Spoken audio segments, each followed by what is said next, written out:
Catecismo de la Iglesia Católica.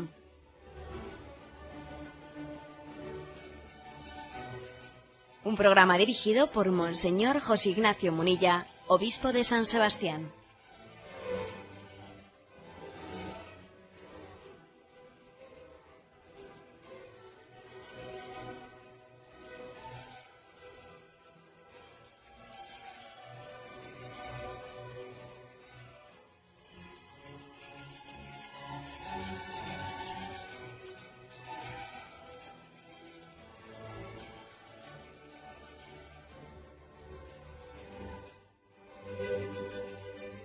Un día más, con la gracia del Señor, proseguimos el comentario del Catecismo de nuestra Madre la Iglesia.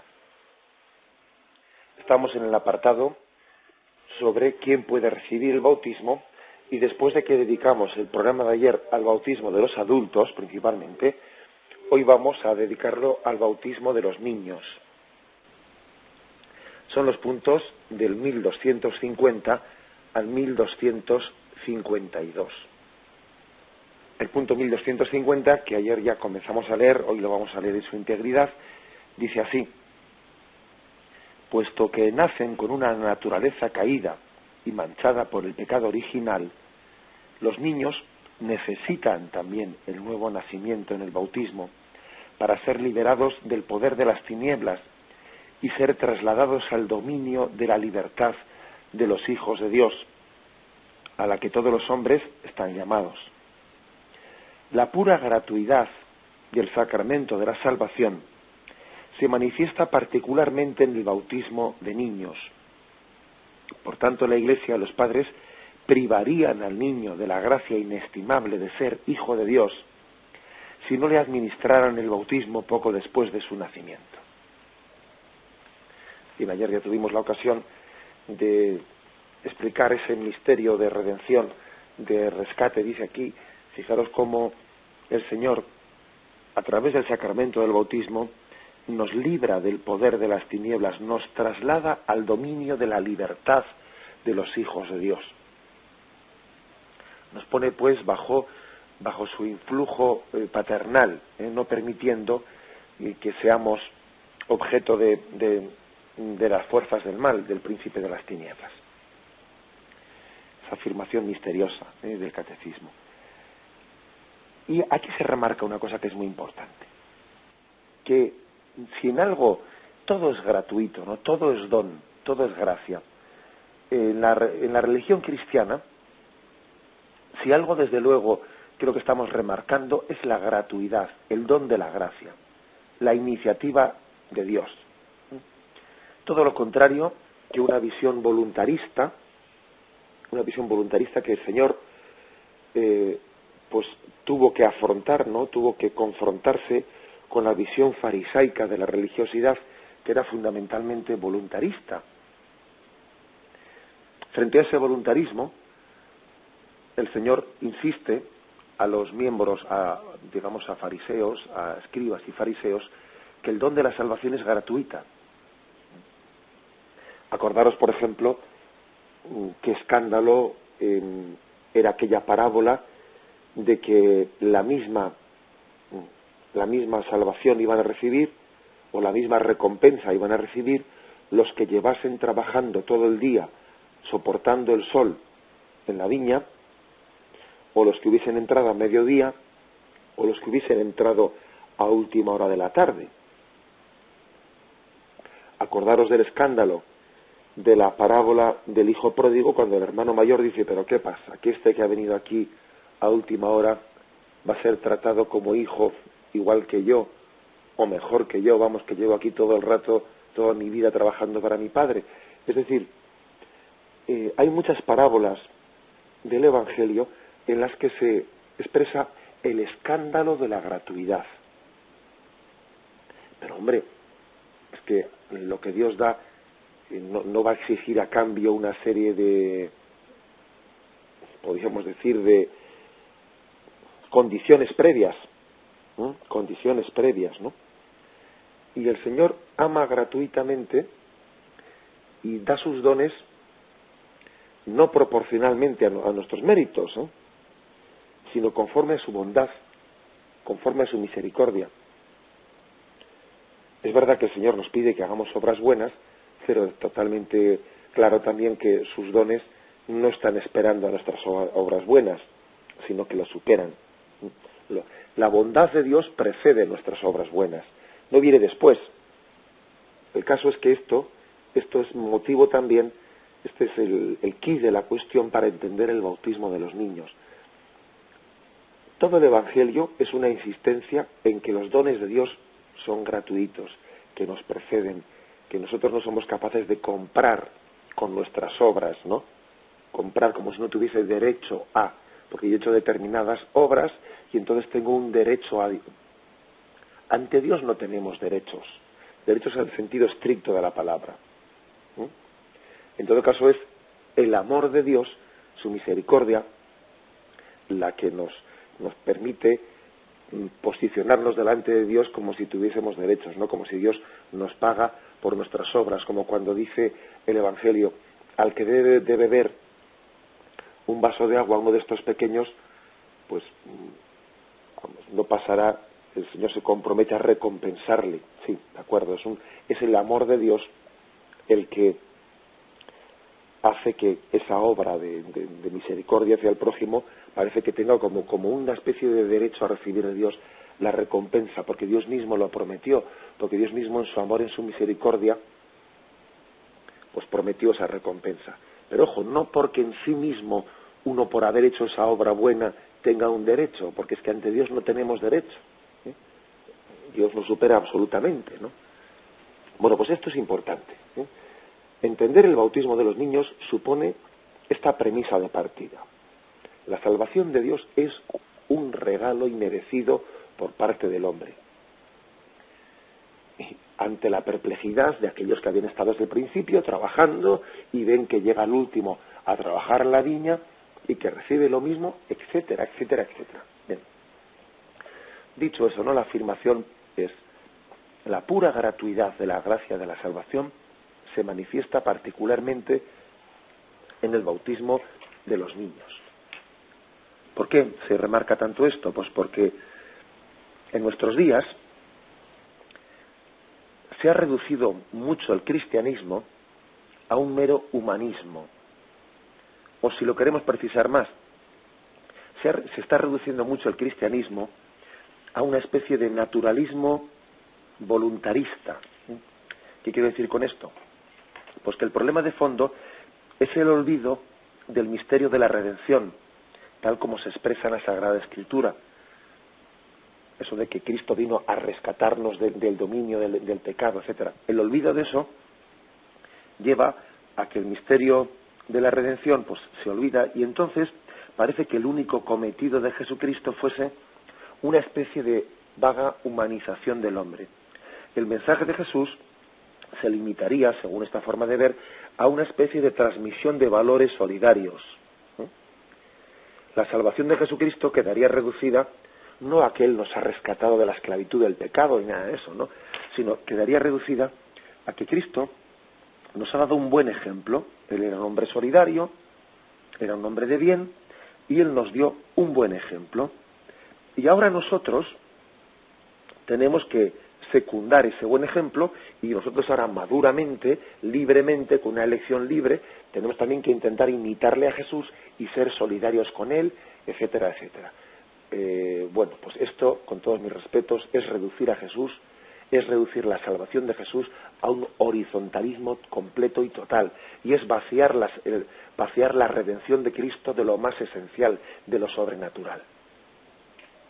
Esto es muy grave, y esto está ocurriendo, Está ocurriendo que nos olvidamos de que Cristo es mi Redentor, el que me salvó de la esclavitud del pecado, el que me salvó de la condena que conlleva el pecado, que es el alejamiento eterno de Dios, y que Él me ha rescatado de la esclavitud de Satanás, me ha hecho un hombre libre. O sea, olvidamos eso y entonces reducimos a Jesucristo a un buen hombre, un hombre solidario, que nos da un buen ejemplo de compartir con los demás, ejemplo de tal.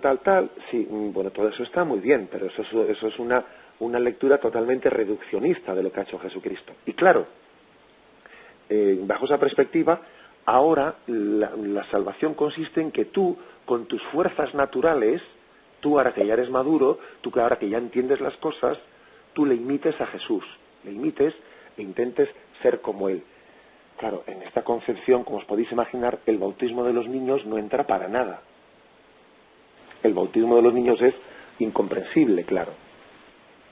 Porque es que si se ha reducido la salvación de Cristo a una mera especie de ejemplo para nosotros, pues entonces el niño no tiene nada que recibir de Jesucristo. Será el adulto el que, cuando ya es capaz maduramente de ver el ejemplo, intentar imitarlo, ese intentará imitar a Jesucristo.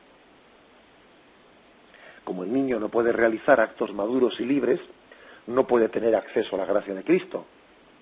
Y sin embargo, esto no es así. Esto es una especie de herejía que se nos ha infiltrado por debajo de la puerta. La redención de Jesucristo no consiste en el buen ejemplo que Él nos dio, sino mucho más. San Agustín, él ya respondió a una herejía de su tiempo, que se llamaba la herejía pelagiana, y él contra los pelagianos, dijo una frase que no tenía desperdicio. Él dijo: habéis reducido la gracia de Cristo al ejemplo de su buena vida, al ejemplo de su vida, siendo así que lo principal de Cristo no es el buen ejemplo que nos dio, sino el don de su persona, el don de Cristo que se entrega en la cruz al Padre por la salvación del hombre. Lo principal no es el buen ejemplo, claro que nos da un buen ejemplo, pero entendámoslo, lo principal es que Cristo entrega su vida, y que Él entrega su vida en rescate por nosotros.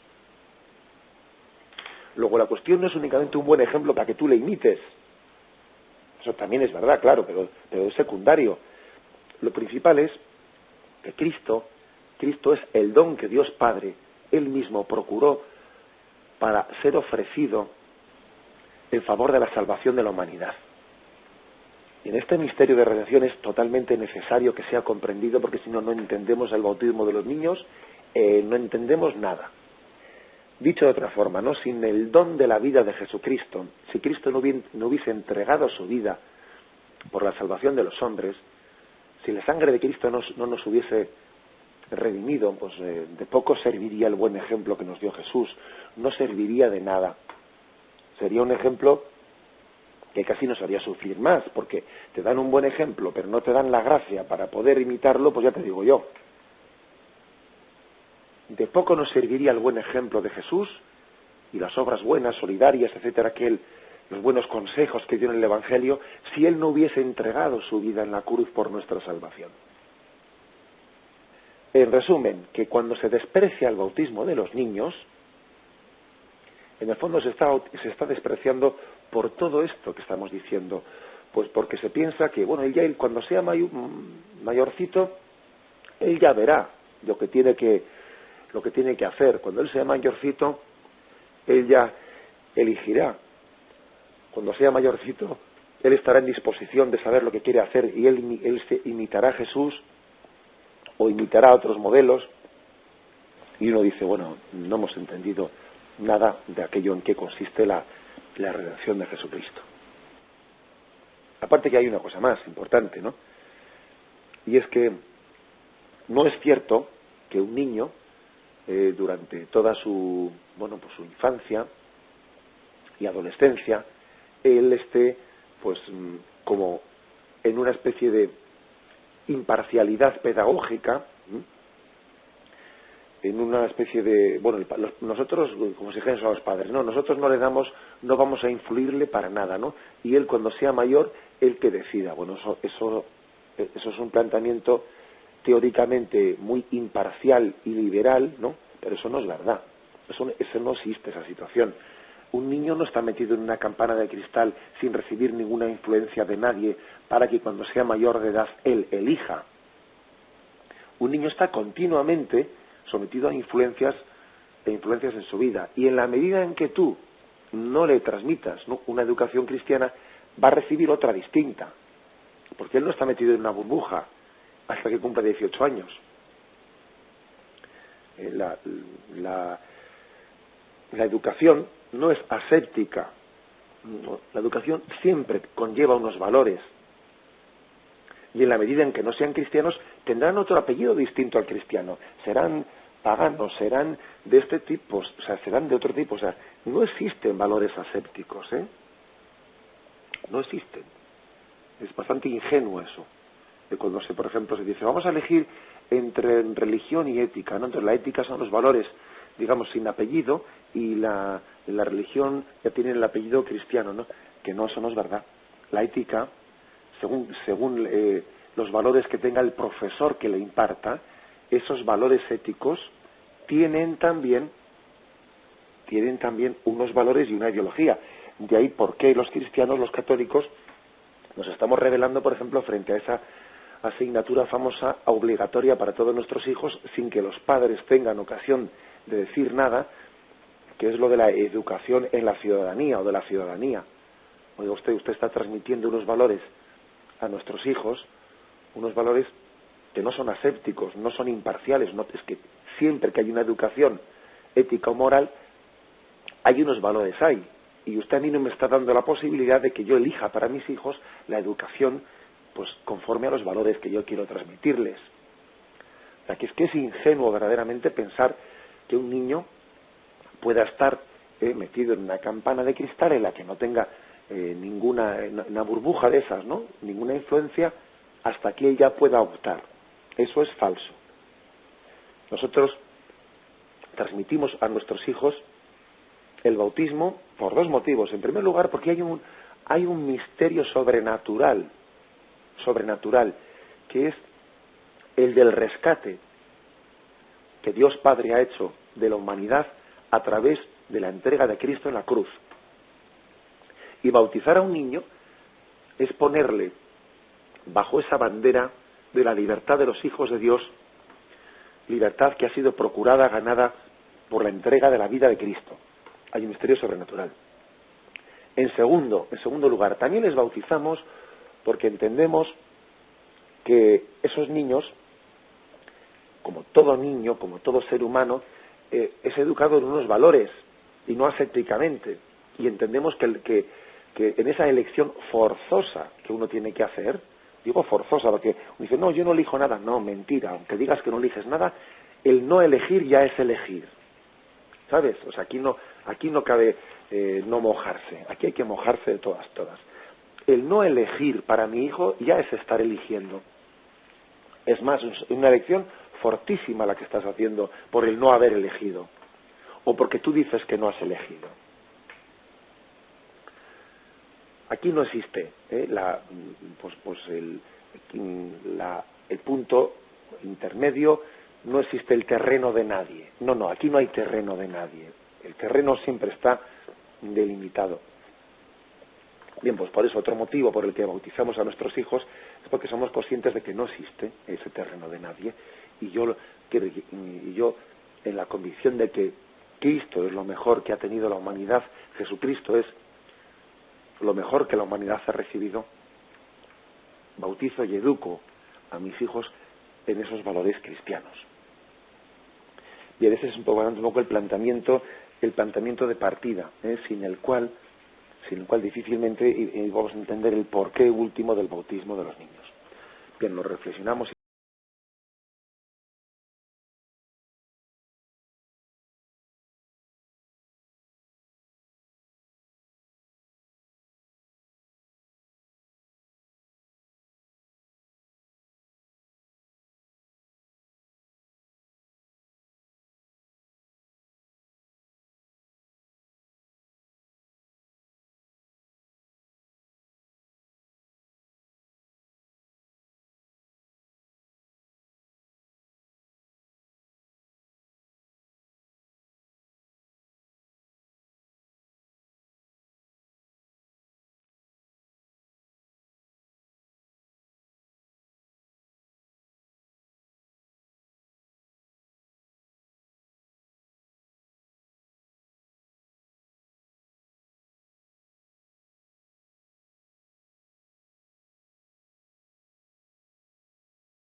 Bien, pues continuamos adelante con este punto del catecismo, en el que se especifica algunos puntos del Código de Derecho Canónico que es conveniente que leamos. Dice aquí: por tanto, la Iglesia y los padres privarían al niño de la gracia inestimable de ser hijo de Dios si no le administrasen el bautismo poco después de su nacimiento. O sea, es decir, dice un niño, es que un niño también tiene un derecho a que sus padres no pongan obstáculos en recibir esa condición de hijos de Dios. Es verdad que el niño ante Dios no tiene ningún derecho, como tampoco nosotros lo tenemos, ¿no? Ante Dios todo es gratuito, pero el niño ante los padres sí tiene un derecho de que ellos no sean obstáculos, sino que sean instrumento de Dios para recibir de Dios sus dones. Entonces dice, pues privaríamos a un niño de una gracia inestimable, ¿no?, si no se le administrase el bautismo poco después de su nacimiento. Y entonces se nos pone el punto 867 del Código de Derecho Canónico, que dice así, fijaros: los padres tienen obligación de hacer que los hijos sean bautizados en las primeras semanas, cuanto antes después del nacimiento, e incluso antes de él, que acudan al párroco para pedir el sacramento para su hijo y prepararse debidamente. Esto llama la atención un poco pues por el hecho de que con el paso de los años hemos ido viendo cómo se pospone pues más meses y más meses el sacramento del bautismo, y desde luego eso, a tenor de lo que dice aquí la Iglesia, no se entiende mucho. No se entiende que los niños se bauticen con un año o con, pues no sé, muchas veces vemos que se ha pospuesto por tonterías el bautismo. Es que bueno, no nos venía bien, estábamos esperando si venía no sé quién de el padrino que vivía fuera, y uno dice, pues no sé si esos son motivos para posponer tanto el bautismo, porque si es un don inmenso el que vas a recibir al hijo, pues no le prives de él, no les prives de eso, ¿no? A nadie se le ocurriría pues decirle al niño que, bueno, pues total le posponemos la papilla del mediodía para mañana. Pues no, eso no se nos ocurriría. El niño necesita hoy de comer y mañana también, ¿no? Bueno, pues esta es la primera afirmación. La segunda, este mismo canon, el segundo punto, el segundo apartado de este canon dice: si el niño se encuentra en peligro de muerte, debe ser bautizado sin demora. Para bautizar lícitamente a un niño, dice aquí, ese es el punto siguiente que me estaba adelantando y ahora lo vamos a ver a continuación. Por lo tanto, conclusión de este canon 867 del Código de Derecho Canónico, pues que el niño tiene derecho a que los padres no sean un obstáculo para él, y que por lo tanto los padres tienen el deber de no demorarse por cuestiones secundarias, pues de banquetes y de invitados y de cosas, ¿no? Pues por cuestiones que son totalmente superficiales, no demorar un don de gracia. Que a veces nosotros, pues es que, al igual que pasa con las primeras comuniones, etcétera, pues metemos al bautismo en una dinámica de que hay que hacer no sé qué celebraciones familiares, que estamos viendo cómo todo el mundo confluye y al final resulta que estamos posponiendo un don de gracia con respecto a lo que debiera hacerse. También podemos tener culpa a las parroquias, porque a veces las parroquias, yo creo que, por lo menos en algunas ocasiones, observo que pueden poner pocas facilidades al bautismo frecuente de los niños. Y claro, si una parroquia pone al año 2 o 3 fechas de bautismo, y resulta que un niño nace, pues ya cuando justamente acaba de pasar una fecha de bautismo, pues ya solamente ya por esa circunstancia no tiene facilidad de bautizar con prontitud. O sea que también yo creo que tenemos que hacer una autocrítica a los sacerdotes desde este punto del catecismo y darnos cuenta de que tenemos que facilitar también el bautismo frecuente a los fieles, y no poner 2 o 3 fechas de bautismo al año, porque es que eso lo dificulta tremendamente y eso no es congruente con este punto del catecismo y con estos puntos también que se citan en el catecismo del Código de Derecho Canónico, que es nuestra ley para gobernarnos en la Iglesia. Bien, dice el punto siguiente, el punto 1251. Los padres cristianos deben reconocer que esta práctica corresponde también a su misión de alimentar la vida que Dios les ha confiado. O sea, es decir, entre la vocación más preciosa que Dios ha dado a los padres, pues está no solo en el hecho de la procreación, sino en el hecho de alimentar esa vida. Hay una clara diferencia entre el reino animal y el ser humano. En el reino animal parece que, bueno, pues la generación está mucho más desconectada de la educación. Uno ve cómo nace, pues yo qué sé, pues un ciervo, uno ve cómo nace una cría, y al poco tiempo ya va por su cuenta. La madre le dará unas pequeñas instrucciones de cómo hay que primero se amamanta, al poco tiempo le dan instrucciones de cómo se caza o cómo se tal, y en muy pocos meses ya hace la vida por su cuenta. Sin embargo, el ser humano es distinto. El ser humano, la paternidad, la maternidad, está unida a un proceso de transmisión de valores pues tremendo, ¿no? O sea, hay unos vasos comunicantes entre padres e hijos que son muy superiores a los vasos comunicantes que hay en el reino animal. Dios ha querido que los padres alimenten la vida espiritual también de sus hijos. Esa es una gran diferencia entre el reino animal y el reino, y el género humano. Bueno, pues precisamente por eso, fijaros aquí el catecismo nos está hablando de dos textos del Concilio Vaticano II en los que se habla de esa vocación de los padres, ese deber de los padres de alimentar la vida que Dios les ha confiado. Y entonces se cita primero Lumen Gentium 11, que es un texto del Concilio Vaticano II, en el que se dice: los cónyuges cristianos, en virtud del sacramento del matrimonio, por el que manifiestan y participan en el misterio de la unidad y del fecundo amor entre Cristo y la Iglesia, se ayudan mutuamente a santificarse en la vida conyugal y en la procreación y educación de los hijos. Pues de esta unión conyugal procede la familia, en que nacen los nuevos ciudadanos de la sociedad humana, que por la gracia del Espíritu Santo quedan constituidos por el bautismo en hijos de Dios, para perpetuar el pueblo de Dios en el correr de los tiempos. En esta, como iglesia doméstica, los padres han de ser para con sus hijos los primeros predicadores de la fe, tanto con su palabra como con su ejemplo, y han de fomentar la vocación propia de cada uno, y con especial cuidado la vocación sagrada. O sea, que a veces no caemos en cuenta de esto, ¿no? O sea, no caemos en cuenta de que es que Dios ha confiado.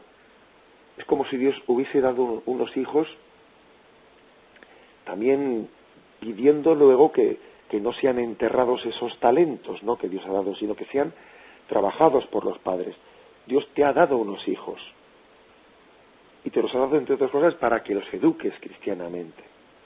Por eso decimos en nuestro lenguaje cristiano: hemos tenido un hijo, o Dios nos ha dado un hijo. Y también en este segundo sentido cabe decir, ¿no?, que Dios te ha dado este hijo para que tú lo eduques, para que tú seas conducto de transmisión de una vida divina. Tienes que educar en esos valores humanos y ser vehículo de transmisión de la vida divina para ese niño. Bueno, algo, como veis, pues importantísimo, ¿no?, que no podemos olvidar. Estamos llamados a ser conducto y no obstáculo. Y de ello tendrán los padres que dar cuenta a Dios. Que pocas veces, pues igual cuando nos vamos a confesar, ¿no?, que pocas veces nos acusamos de si hemos sido ejemplo, vehículo o obstáculo para transmitir los valores, la vida divina, los valores cristianos a nuestros hijos, ¿no? Y esa, pues creo que el matrimonio es la principal vocación, vamos. Bien, aquí también se cita otro canon del derecho canónico, que es el punto 868, ¿no? Otro canon que dice: para bautizar lícitamente a un niño se requiere que den su consentimiento los padres, o al menos uno de los dos, o quienes legítimamente hacen sus veces. Segundo, que haya esperanza fundada de que el niño que va a ser educado en la religión católica, que haya esperanza fundada de que el niño va a ser educado en la religión católica. Si falta por completo esa esperanza, debe diferirse el bautismo según las disposiciones del derecho particular, haciendo saber la razón a sus padres. El niño de padres católicos e incluso de no católicos en peligro de muerte puede lícitamente ser bautizado aún contra la voluntad de sus padres. Vamos a explicar esto que no tiene desperdicio, ¿eh? Bueno, pues primero dice que para que la Iglesia pone una condición, una condición básica para bautizar a un niño, que es que haya un compromiso de educación cristiana. Si no existe ese compromiso de educación cristiana, por lo menos un mínimo, ¿no? Si no lo existe, la Iglesia dice no debe de administrar el sacramento del bautismo. ¿Por qué? Pues porque no tiene sentido sembrar una semilla si nadie la va a regar. No tiene sentido. Sería también como dice el Evangelio, no echéis las perlas a los cerdos, aunque sea una expresión un poco fuerte. O sea, es decir, no se puede poner algo santo en un lugar en el que nadie lo va a cultivar. Es como cuando se dice, no pongas un sagrario en un lugar en el que la iglesia está siempre cerrada y nunca se abre, y no hay culto, y no hay misas ni nada. ¿Quién visita ese sagrario? ¿Quién lo atiende? ¿Quién cambia las especies sacramentales? Bueno, pues nada, pues entonces más vale que el sagrario esté vacío y que no esté el Señor, que esté el sagrario, el cuerpo de Cristo en un sagrario que nadie lo atiende. Bueno, pues sirviéndonos de este ejemplo, tampoco no pongas la semilla del bautismo en alguien que donde no hay probabilidad de que nadie cultive esa semilla, de que nadie la cuide y de que nadie la haga germinar, le permita germinar, ¿no? La riegue para que se germine. No lo hagas. Esa es una condición. Segunda, se pide el consentimiento de los padres, pero también aquí, claro, por supuesto que los padres tienen un derecho en la educación sobre sus hijos, pero también es cierto que los hijos tienen un derecho a que sus padres sean instrumento de Dios y no obstáculo. Entonces dice en primer lugar, la Iglesia pide el consentimiento de los padres, dice, al menos de uno de los dos, o de quienes legítimamente le representen. Bueno, al menos de uno de los dos, porque puede ocurrir, por desgracia vemos que ocurre con cierta frecuencia, que uno de los dos padres pues se niegue al bautismo y el otro lo desee. Entonces, ¿qué hace la Iglesia? Bueno, pues en la duda, sencillamente darle lo mejor al niño. Que si aquí acude un padre o una madre pidiendo el bautismo, pues nosotros no tenemos por qué meternos por qué hacer depender la gracia que el niño va a recibir de que el otro padre y la otra madre se termine por convertir. Pues no vamos a estar esperando a eso porque nos pueden dar las uvas, como se dice, y vamos a inferirle la gracia. E incluso, fijaros, con atrevimiento y incluso metiéndose en problemas, entre comillas, ¿no? Sí, porque sería mucho más sencillo no decir este canon que es el último de los cánones que hemos leído, que voy a volver a leer ahora, ¿no? La Iglesia, con atrevimiento, incluso con el riesgo de que sea criticada y sea denunciada, la Iglesia con atrevimiento dice: el niño de padres católicos e incluso de no católicos en peligro de muerte puede lícitamente ser bautizado aun contra la voluntad de sus padres. Bueno, pues evidentemente esto que lo diga la Iglesia puede ser un motivo, vamos a ver, de buscarse líos, pero es que a la Iglesia no le importa buscarse líos cuando está por encima de todo el bien sobrenatural de un niño. Y la Iglesia es capaz de complicarse la existencia, aunque luego le chirríen los oídos y aunque le lluevan acusaciones y no sé qué cuántos, cuando por encima de todo está el bien sobrenatural. Porque también la Iglesia recibe esa palabra de Cristo que dice: hay que obedecer a Dios antes que a los hombres. Hay que obedecer a Dios antes que a los hombres. Y si por obedecer a Dios hay que desobedecer a los hombres, pues les desobedeceremos, ¿no? Y si sufrimos por ello persecución, bueno, pues Dios nos dará la gracia de sobrellevarla como podamos, ¿no?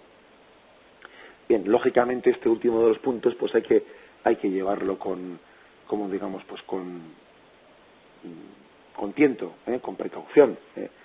A mí, por ejemplo, me ha ocurrido en alguna ocasión, pues estar presente en algún accidente de tráfico, en el que ves que ha habido pues un accidente muy grave, un accidente pues que ves que hay personas que están agonizantes y en ese momento incluso ves que hay un bebé y uno dice, ¿estará bautizado? Y dice, igual está sin bautizar a este niño. Y bueno, pues cojo y le administré el bautismo y uno dice, ¿serán sus padres católicos? Igual sus padres no son católicos. Porque vete tú a saber, ¿no? Ha ocurrido en la operación salida en la operación del traslado de tantos extranjeros que pasan por aquí, etcétera. Pues en última instancia no lo sé, pero como dice este canon, como estamos en un caso tan límite, pues creo que procede, como dice aquí, practicar ese bautismo ante la extrema urgencia de que ese niño, bueno, pues se va a morir, y lo hacemos y adelante. Bien, esto también nos hace caer en cuenta del valor tan grande que tiene eso que la Iglesia administra. Está administrando un don de Dios inmenso. Bueno, y digamos una cosa más, el punto 1252, que con él vamos a concluir.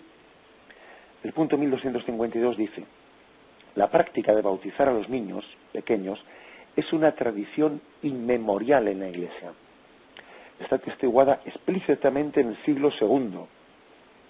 Sin embargo, es muy posible que desde el comienzo de la predicación apostólica, cuando casas enteras recibieron el bautismo, se haya bautizado ya a los niños. Por ejemplo, tenéis en Hechos de los Apóstoles, capítulo 16, versículos 32-33, dice, y le anunciaron la palabra del Señor a él y a todos los de su casa. Se refiere al carcelero, que estaban allí, pues varios apóstoles estaban en prisión, y entonces dice, en aquella misma hora de la noche, el carcelero los tomó consigo y les lavó las heridas. Inmediatamente recibió el bautismo, él y todos los suyos.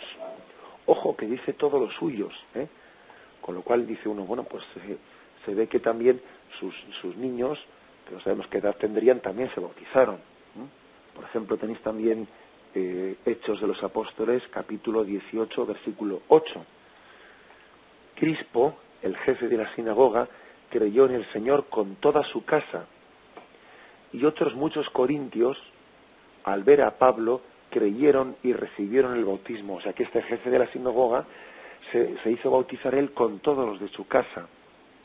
Y hay también otros testimonios. Por ejemplo, tenemos también, si no me equivoco, está aquí, primera Corintios, capítulo 1, versículo 16. Y aquí dice, sí, también bauticé a la familia de Estéfanas. Por lo demás, no creo haber bautizado a ningún otro. Habla de la familia de Estéfanas. Habla aquí 1 Corintios 1:16. O sea que también existía, no ya solo en el siglo II, sino en el mismo siglo I, en los Hechos de los Apóstoles, en las cartas de Pablo, la costumbre de bautizar a familias enteras. O sea que no cabe decir eso de que la Iglesia ha cambiado, que primero se bautizaron únicamente los adultos y que con el paso de los años luego la Iglesia ha introducido una cosa. Hombre, al principio evidentemente pues se bautizarían más adultos que niños, porque es que no, los padres todavía no eran cristianos, y entonces como el cristianismo se estaba extendiendo en un contexto pagano, pues lógicamente empezarían por bautizarse los adultos. Pero es que estamos viendo que ya se bautizaban las familias enteras, y que en cuanto que ya mayoritariamente la gente comenzaba a ser en un contexto ya en el que se había extendido el cristianismo, en el siglo II ya se bautizaban los hijos de los adultos que se habían bautizado, ¿no? O sea que tenemos que desechar esas acusaciones que se hacen contra el bautismo de los niños, desecharlas y ver el tesoro de gracia tan grande que tenemos en este sacramento administrado para los niños. Vamos a despedirnos con la bendición de Dios Todopoderoso. Padre, Hijo y Espíritu Santo, descienda sobre vosotros. Alabado sea Jesucristo.